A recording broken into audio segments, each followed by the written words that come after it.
భూముల రీసర్వేపై కాట్రేనికొండ మండలం కందికుప్పలో Amalapuram RDO K Madhavi అవగాహన సదస్సు నిర్వహించారు.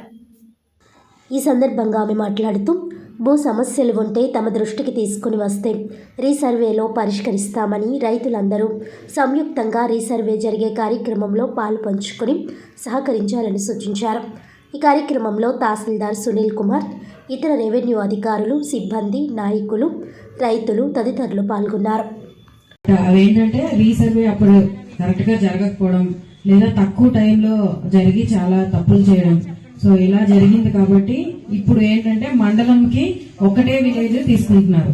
ఒక్క విలేజ్ తీసుకుని దాన్ని ఫస్ట్ చేసి ఆ తర్వాత దీంట్లో ఏమైనా బాగా కరెక్షన్స్ ఏమైనా ఉంటే చూసుకొని అప్పుడు మిగతా విలేజ్ చేద్దాం అనుకున్నారు. అలాగా ఈ కాట్రేనికొండ మండలంలో మనం ఇప్పుడు ఈ కందికుప్ప గ్రామాన్ని పైలట్ విలేజ్ గా తీసుకున్నాం. సో ఇందులో ఏంటంటే మనకి ఇంతకు ముందు ఒక 25-30 డేస్ ఇచ్చి మొత్తం రీసర్వే చేసేసేయండి అని చెప్పేవాళ్ళు. సో ఇప్పుడు అలా కాకుండా మొత్తం మనకి 160 డేస్ టైం ఇస్తున్నారు.